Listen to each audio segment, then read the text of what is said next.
นี่ถาวรโดยพ่อถึงมึงลูกสิมียังกันตามสั่งแต่ว่าพ่อใจลูกสะใภ้คนนี้พ่อให้เอาอย่าเอาจังสารเขาเชิงกันแน่นะอย่าพออีสานกระซังผมรู้มากว่าให้เอาวะทีเฉพาะเมียจะตายตาเหรอจะเป็นเนี่ยทุกอย่างปากใจขนมคนหลับคนรวยคนแห่งคนนี้เขากับเอาเขาไม่อยากมาเบิ่งมันสิเป็นอย่างหลับพอเอาบ่ได้ถาวรจังไหนจะไปพ่อกับบ่ให้เอาคนนี้คนนี้มาทั้งไหนไอ้มันกลับไปทางนั้นโลดอย่าเอาจังสารเป็นอย่างพ่อของไอ้คือโมจะเสนออำพ่อ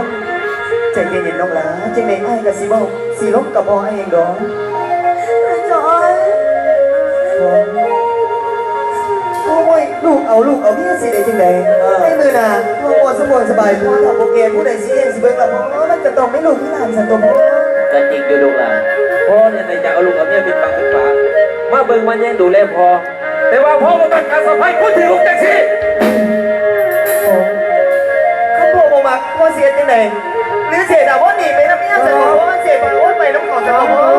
สิเฮ็ดจังได๋ถาวรก็ให้เขากลับบ้านกลับสองเขาเมาอะไรก็ส่งเขากลับไปเอาน้ำลูกหลานพ่อสิหาให้ไหม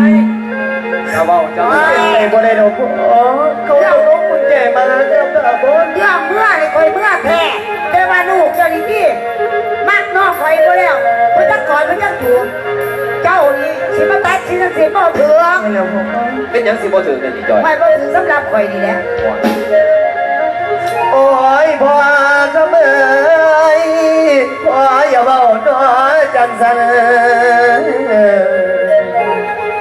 บังดูบ่เลยน้อถาบ่เลย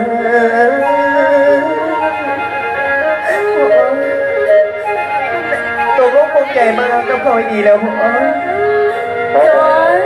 เป็นไรกินไรพ่อก็บอกให้เอาโอ้ยดูกี่น้อพ่อกับตาไปต่อเจ้าดังนอนพ่อมีใจไม่บอกเจ้าอะไรไม่บอกอาเซียเนี่ยในเรื่องบางเน่ว่าเขาเป็นจังไหน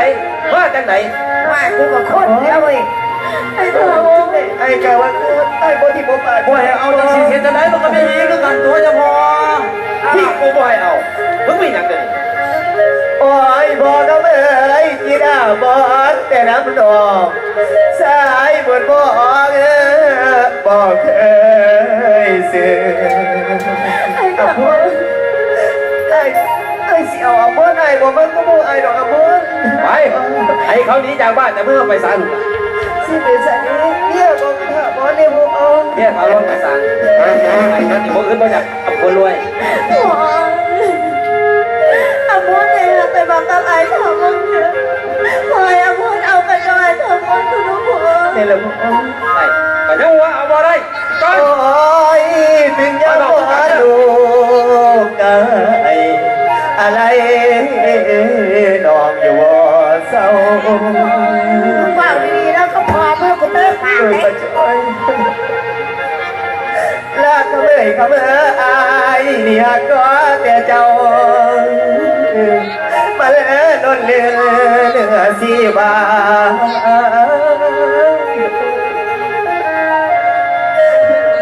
ไอ้ว่าดีบ่ป่าจะหน่อยมุ้งโอ้ยป้าตนาหน่อยเกียงกายนั่นแหละผู้เดียวก็คือน้องแล้วพอใส่จอนจะไม่ให้ท่าบอลอายแยกแดงน้อยแยกแดงเสียใจเลยนะท่าบอลตีลูกตีเมียบ่ได้ดีนี่ถาวรพ่อถามเจ้าเราก็พอถามเมียให้เจ้าสิเลือกใครเดี๋ยวนี้ฮะเอาเมียตัวไม่ใหญ่จะโลดอย่างสั้นบ่ถ้าว่าจะลูกของพ่อถามสิเอาเมียได้สิเอาเมียเอาเมียเสียวเอาเมียบ่สิเอาเมียได้สิแล้วพอนั่ง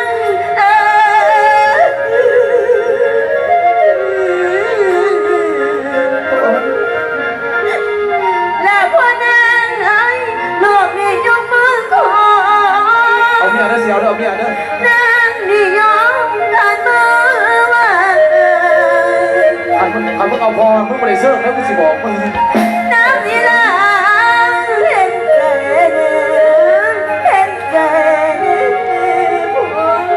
แล้วเขาเจ้าหน่อยแล้วก็ตายเองอีต้นลูก นางพ่อนางเอ้ยดอกมีหักโทษแท้ตาวอนไอ้บ่าวพิเศษ พักกระบอกให้เอาแต่ว่าบ่ให้เอามันผสมเกียรติศักดิ์ศรีของกู ด้วยอย่างเดียวร้อนแล้วเจ้าปล่อยเอาคนถูก ได้สงสารไว้ทางหน่อยเอาพ่อนางวันเอวอีเพื่อย่าไปหามันอย่าไปหามันพอมึงหรอเฮ้ยแล้วมึงใหม่ผ่าเฮ้ย ก็เสียนะบอสกับนี้ประมาทใจ เอาว่าเอาแต่อย่าเอาเขาดิพอเอาสมอง เอาเขาไปส่งก่อนเอาวันมันจะใส่เอาไปส่งทั้งนั้น เอาวะละ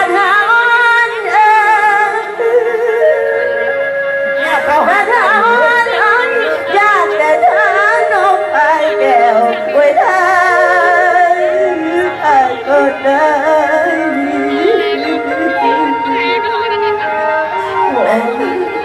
อีตัวชาบอสกับลูกกับนี้เนี่ยพวก ลายนางไอ้ละทานมันเป็นจังสีน้องเสียวดอกแก้วใดน้องพี่น้อง ใครเขาเอากันซะพอกันละ ต้องพอ พอไหนไอ้กระบอกทำว่าเอากันซะพอ แล้วไว้แล้วน้องให้วันนี้เดินสายน้องสิไก่ไว้ลาย เอาพ่นจีเป็นสันนี้เอาพ่นจีเป็นสันดูน้ำตา แล้วน้องสิขวัญดอกไม้บานและเธอ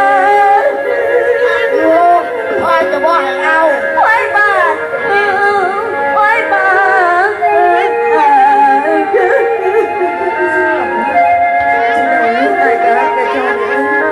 ลายนางเอาด้านนอกมีหักตัวใจเจ้าบ่มี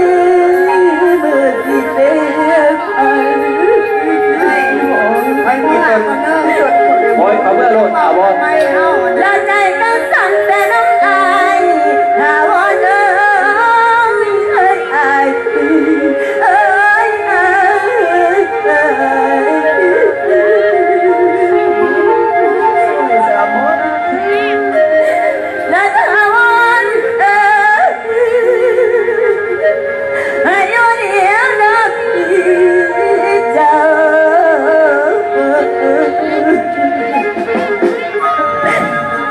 ไว้ท่านน้อง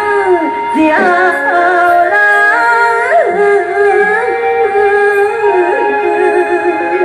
โอ้โอ้โอ้เด้อพี่เด้อเด้อพี่เด้อ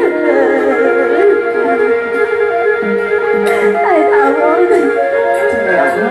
อ้เมื่อพ่อบอกไอ้บอกจังสิให้อายุกับพ่อของไอ้เธอเอาว่าจะเป็นคนถอยไปลงเอ้ยเอาว่าเป็นคนทุกคนงานมาสมเกียรติสีของไอ้เอาว่า ไม่ดีพอไอ้บอกไอ้ข่าวว่าเอากันซะพอ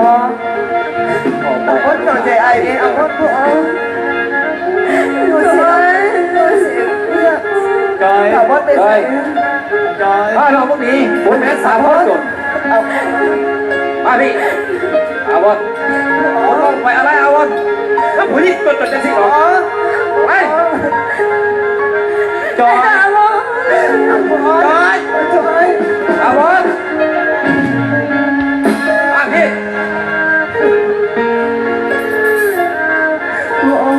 มาไหน ผู้ใดดึงกูมา ผู้ใดมึงมา ฮะ มึงมาเองไป สิไปด ก็ อก ให้เอาก็บักหาก็บอกให้เอา บ่ให้เอา จะบ่ให้เอาเขาบักทาน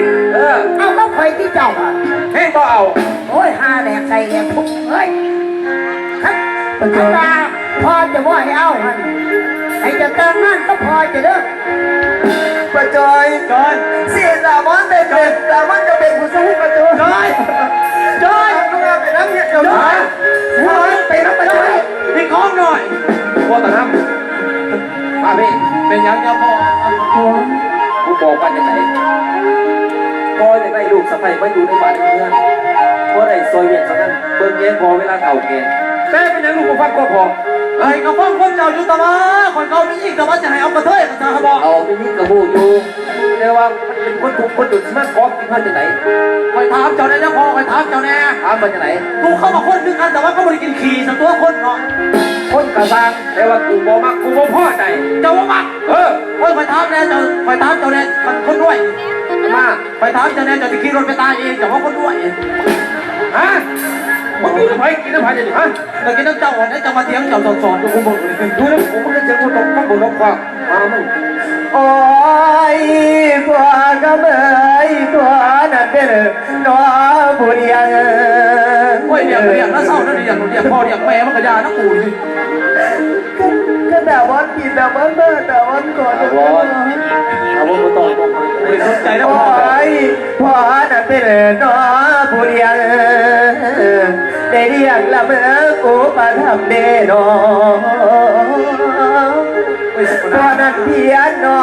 มานะจิงไงมาน้อป่านนี้